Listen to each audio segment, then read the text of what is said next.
May mga pagmamahal palang dumarating,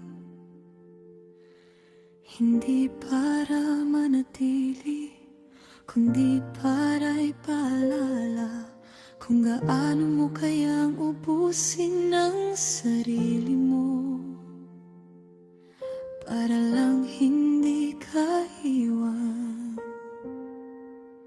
Akala ko tapang ang pagtitiis, akala ko pag-ibig ang manatili kahit masakit.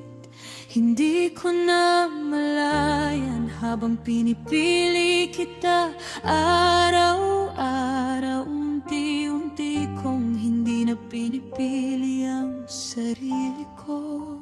Wala kang pangakong binitawan, pero umasa pa rin ako.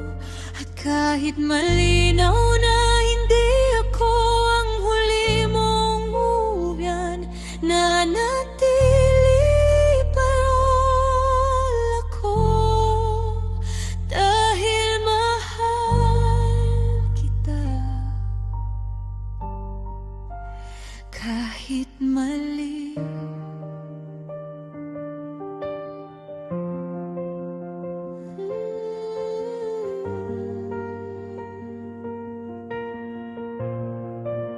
hindi pala pag-ibig ang maubos, hindi rin kambayanihan ang magtiis mag-isa.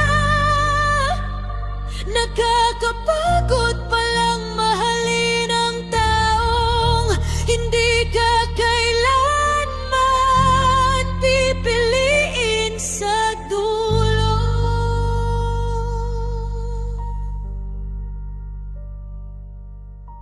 Pinili kitang mahalin kahit malinaw na talo.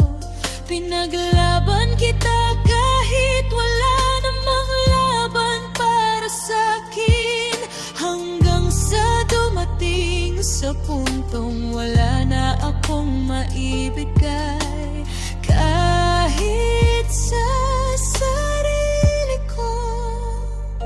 Hindi mo ako sinaktan sa sigaw, mas masakit ang katahimikan. Yung hinayaan mo akong manatili kahit alam mong wala akong patutunguhan sa'yo.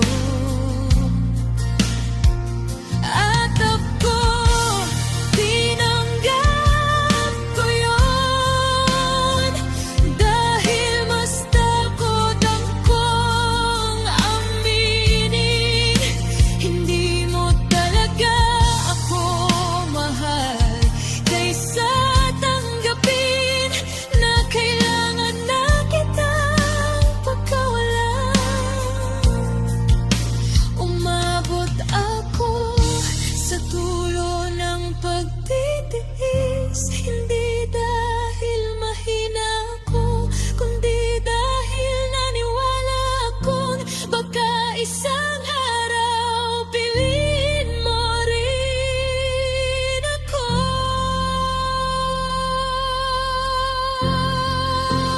Pero dumating ang araw na tahimik lang, walang sigaw, walang drama. Nagising na lang ako, napagod na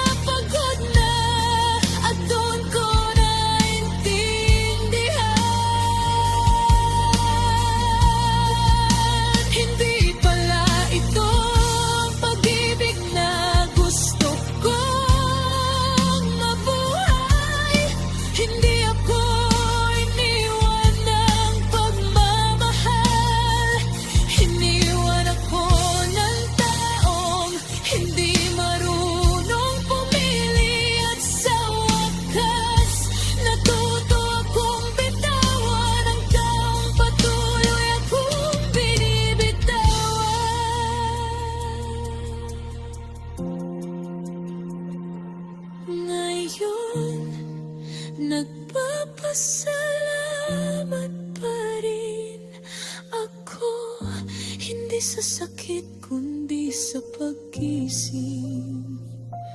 Dahil sa pagkawala mo, nahanap ko ang sarili kong matagal ko nang iniwan.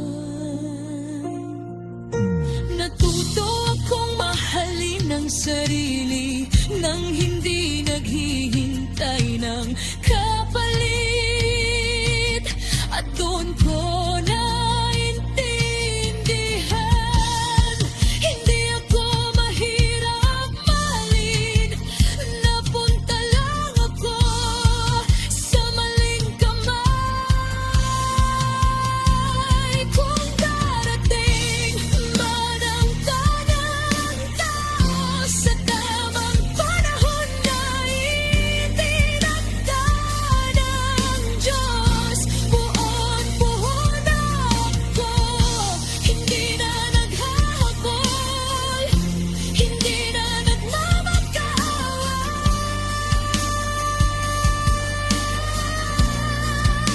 Hindi ko pinagsisisihan na minahal kita, kahit kinailangan kong masaktan para matuto. Dahil sa huli, ang pinakamahirap pero pinakamahalagang pagpili ay ang piliin ng sarili ko. Hindi mo ako pinili, at okay na ako doon.